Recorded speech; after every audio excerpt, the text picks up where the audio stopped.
नमस्कार। आज मैं विक्रम पांडे आप सबों के बीच एमपी बोर्ड क्लास 6 हिंदी का पहला चैप्टर जो कि रचना राम नरेश त्रिपाठी जी की है और यह क्या है तो कविता है। क्या है? कविता है। इसका स्वस्वर वाचन करेंगे। और कविता का नाम क्या है? तो कविता का जो नाम है वह है मैं ढूंढता तुझे था। तो चलिए कविता पढ़ेंगे, साथ साथ इसका अर्थ समझेंगे और ये कविता कहना क्या चाह रहा है इसके बारे में भी यहाँ पर चर्चा करेंगे। तो चलिए प्रारंभ करते हैं कविता को। और उससे पहले आप समझ लीजिए कि यह क्या है। तो गद्य की एक विधा होती है जिसे हम क्या कहते हैं? पद कहते हैं। हम क्या कहते हैं? इसको पद कहते हैं। ठीक है, पद मतलब कविता। ठीक है बच्चों, तो पद मतलब कविता होता है। यही बात हम बताना आप लोगों को चाह रहे थे। ठीक है, तो चलिए कविता। ठीक है, अब हम लोग कविता का स्वस्वर वाचन करेंगे। मैं ढूंढता तुझे था। राम नरेश जी की बहुत ही सुंदर रचना अब आपके सामने प्रस्तुत करेंगे। मैं ढूंढता तुझे था जब कुंज और वन में, तू खोजता मुझे था तब दीन के वतन में। तू आह बन किसी की मुझको पुकारता था, मैं था तुझे बुलाता संगीत में भजन में। मेरे लिए खड़ा था दुखियों के द्वार पर तू, मैं बाट जोहता था तेरी किसी चमन में। मैं बाट जो होता था तेरी किसी चमन में। आगे देखिए,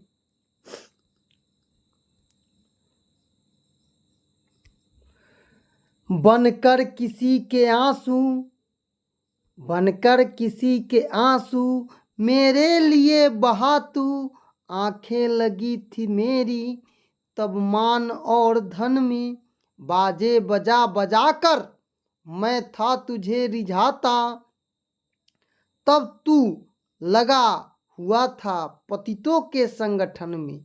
मैं था विरक्त जग में से उसकी अनित्यता पर उत्थान भर रहा था तब तू किस पतन में।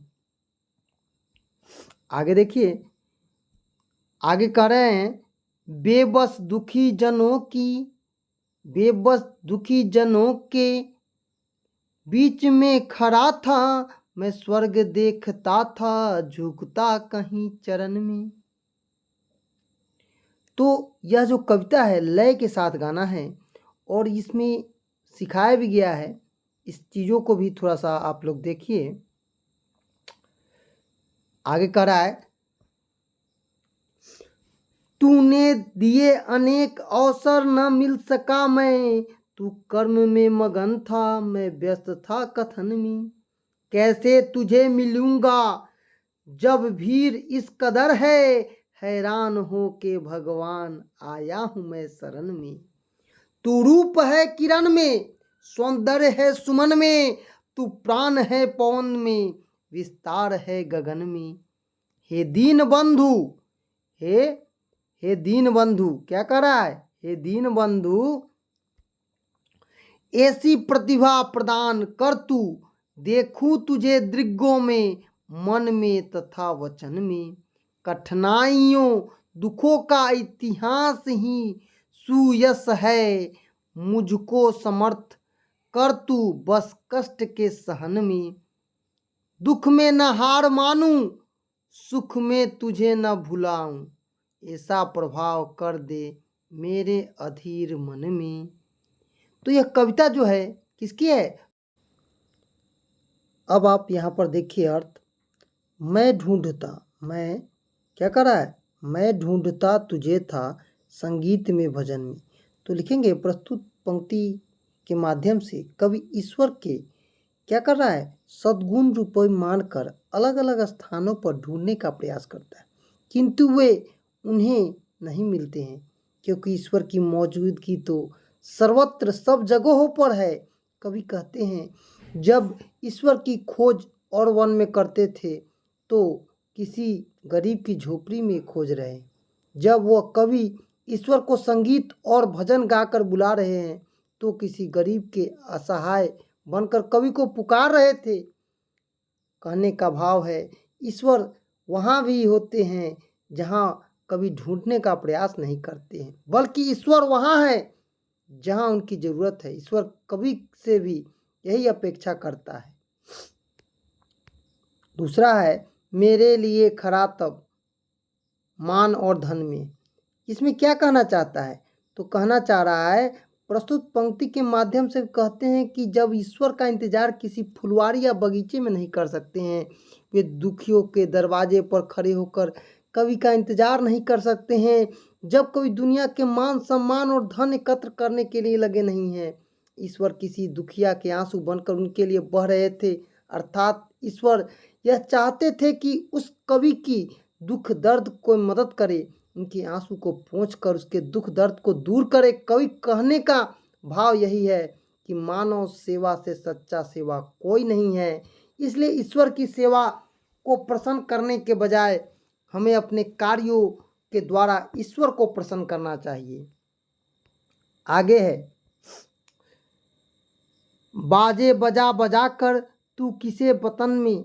तो प्रस्तुत पंक्ति के माध्यम से कवि कहते हैं जब वे बाजा बजा बजा कर ईश्वर को प्रसन्न करने का प्रयास करते हैं तब ईश्वर गिरे हुए हैं, अर्थात जिनका नैतिक रूप क्या है, पतन हो चुका है, अपनी हिम्मत हार बैठे हैं, ऐसे लोगों को एकजुट करेंगे। और कवि जब दुनिया के इनके भोग विलास को नश्वर समझते हैं, उनके मुंह को त्याग कर ईश्वर में विश्वास कर के इस दुनिया के आगे बढ़ने के लिए कहने की भावना है। दुनिया की कमियों की स्वीकार करना आसान है, किंतु उसे मिटाने का कार्य करना सच्चे अर्थों में महानता है। ईश्वर भी हमें ऐसा महान कार्य करने की अपेक्षा रखता है। आगे है बेबस गिरा हुआ है मैं व्यस्त कथनों में। आगे कवि राम नरेश जी कहना चाहते हैं कि इस कविता के माध्यम से ईश्वर की पंक्तियों में कवि के द्वारा कहा गया है कि प्रस्तुत पंक्तियों के माध्यम से कवि कहते हैं कि ईश्वर से नहीं मिल पाए तो इनमें गलती उनकी नहीं थी, ईश्वर थी कहीं और, कवि उन्हीं को ढूंढता है। ईश्वर बेबस और लाचार लोगों के बीच खड़े हैं, लेकिन कवि उनके पैर में झुक न सके, क्योंकि वे सोचते थे कि ईश्वर तो ऊपर स्वर्ग में है। वे भूल कर गए और ईश्वर निर्गुण निर्विकार है, हम सब में व्याप्त है, इसलिए उसे ढूंढने की मूर्खता करना ही व्यर्थ कहते हैं नाम नरेश जी। ईश्वर के कवि को मिलने की अनेक मौके दिए, लेकिन वे उससे मिल नहीं पाए, क्योंकि ईश्वर तो जरूरतमंदों की मदद करने के लिए अपने कर्म में व्यस्त है। कवि केवल कथन के माध्यम से यह बताना चाह रहा है।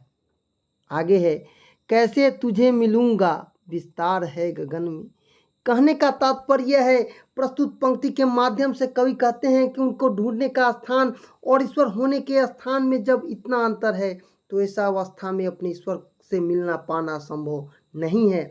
अतः सभी प्रयासों को विफल देख कवि हैरान होकर ईश्वर की शरण में आए।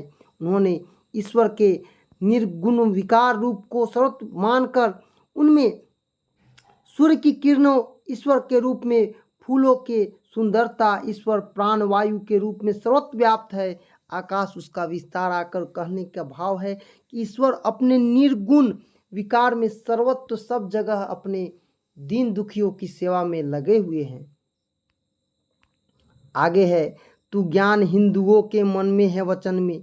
प्रस्तुत पंक्ति के माध्यम से कवि कहते हैं कि सभी धर्मों में ईश्वर होने का एहसास है। उन्हें ईश्वर में हिंदुओं के ज्ञान और मुसलमानों में ईमान के रूप में, क्रिश्चियन प्रेम के रूप में, सज्जन लोगों के सत्य के रूप में बताया है। कवि ने ईश्वर को दीन बंधु मानकर प्रार्थना की है कि हे कवि की प्रतिभा प्रदान करे, जहाँ सृष्टि न डाले वहाँ ईश्वर के दर्शन न हो। उनके मन में ईश्वर के अलावा और कोई ख्याल नहीं है। आइए वे जब बोले तो ईश्वर की बात कहने के भाव में कवि अपने मन, वचन और कर्म ईश्वर से प्रिय लगता है। आगे है, कठिनाइयाँ दुखों को मेरे अधीन मन में। इस पंक्ति के माध्यम से कवि बताता है कि इतिहास में इस बात का गवाह है जिसमें मुश्किलों और दुखों का सामना किया है और हार नहीं माना है, उसका यश का वर्णन इतिहासों में लिखा गया है। अतः कवि कहना चाहता है कि ईश्वर उन्हें कष्ट सहने को समर्थन करता है और ईश्वर कष्ट न दे तो प्रार्थना नहीं करे, बल्कि उन क्षमताओं को कवि अपने अधीर मन में ईश्वर अपने ऐसा प्रभाव भर दे कि प्रार्थना करने में मन दुख हारे लोगों को भी सुख ईश्वर के मूल अर्थात सच्चे कवि ईश्वर की भक्ति चाहता है। आगे लिखता है कि प्रस्तुत पंक्ति में राम नरेश त्रिपाठी जी ईश्वर के अन्वेषण का प्रयास करते हैं।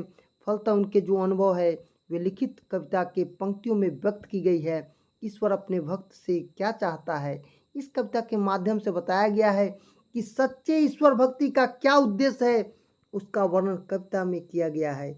यहाँ पर कवि ने ईश्वर को निर्गुण मतलब कहाँ, आप जिस अवस्था में है उस अवस्था में भगवान का दर्शन कर सकते हैं, निर्विकार हैं और अच्छे तरीके से अपने शब्दों के माध्यम से इस कविता में आरंभ और कवि के ईश्वर को दुनिया के हर जगह ढूंढने का नज़र करता है, परंतु उसकी खोज के बाद वह ईश्वर के दर्शन नहीं कर पाता है। कवि के माध्यम से उन्होंने समझाने में आया है कि ईश्वर कहीं ढूंढने की आवश्यकता नहीं है, क्योंकि वो हर स्थान, हर जगह, हर समय, हर व्यक्तियों में मौजूद है। दुनिया के हर कण में परमात्मा का वास होता है। कहा गया है हर कण कण में है राम। साथ ही कवि ने यह भी कहा है कि हर धर्म में ईश्वर अलग अलग रूप धारण करते हैं, परंतु मूल बात तो यह है कि ईश्वर एक है।